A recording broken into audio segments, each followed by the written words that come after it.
Leaders are not born, they evolve. They earn respect because of their character, integrity, and credibility. Leaders are direct and concise. Abraham Lincoln was a leader. Ronald Reagan was a leader. Leaders don't dither, vacillate, get boxed into corners, or play games. They make the hard decisions. They don't pass them off on others.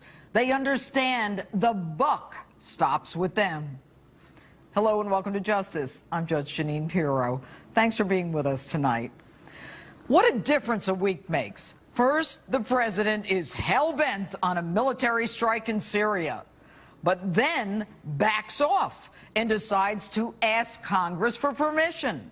Then he asks Congress to delay their vote on giving him permission because John Kerry made an offhand, off-script remark which even his own State Department dismissed as rhetorical.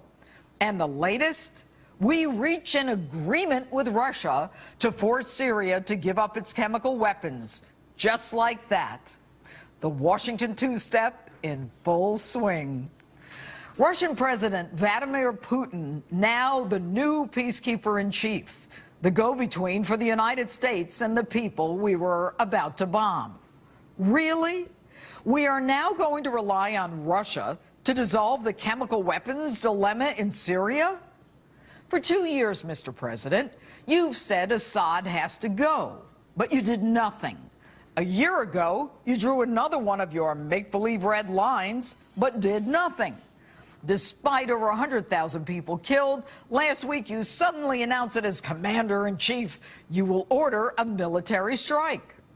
The American public, understandably, is outraged. They don't want more American blood spilled. What to do?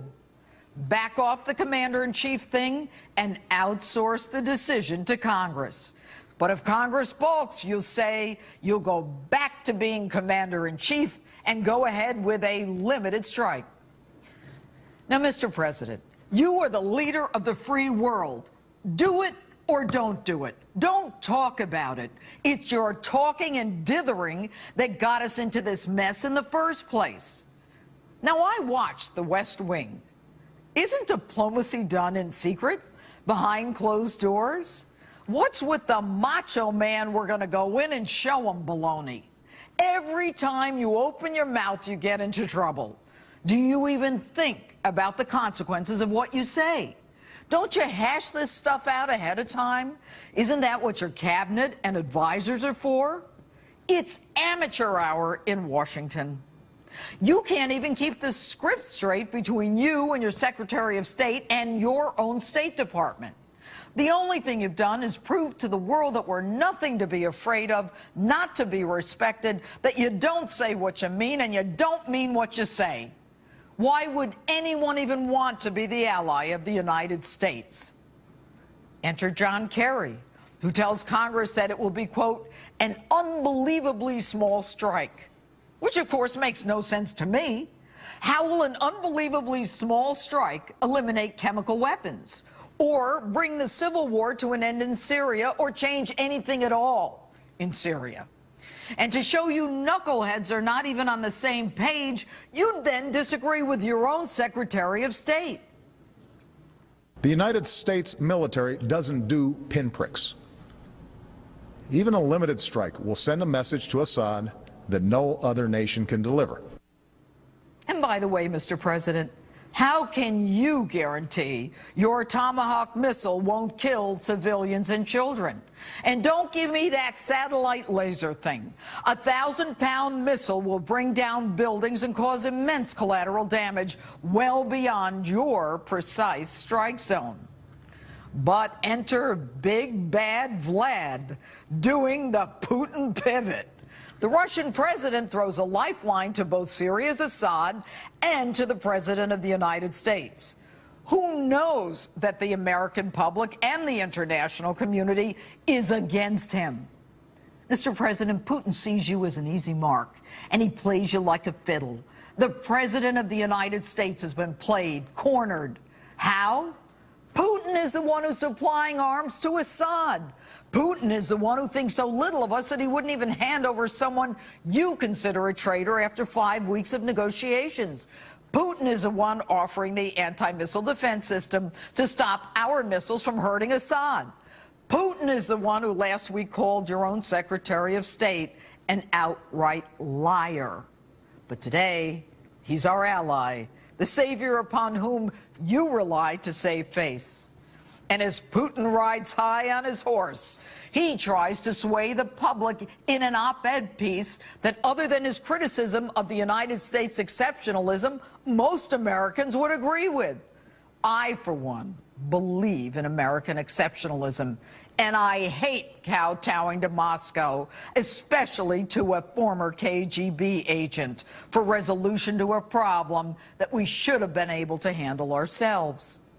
Coincidentally, Putin asks what Americans are asking, things you, Mr. President, can't answer. How is a strike against Syria in our national security interests? And why would the United States risk entering a civil war that will clearly spread far beyond Syria? And on this, Putin is credible. Russia is the patron of Syria as well as Iran. Russia has a vital interest in the region that Obama talked about attacking. The Obama administration drinks its own Kool-Aid, now says that Assad was really afraid of a military strike and that was only the U.S. threat of force that prompted Assad to make these concessions. Really? Do you really think Assad is afraid of us? He reads the papers. He knew that Congress, the international community, the UN, the EU, NATO, and the Brits were all against a strike.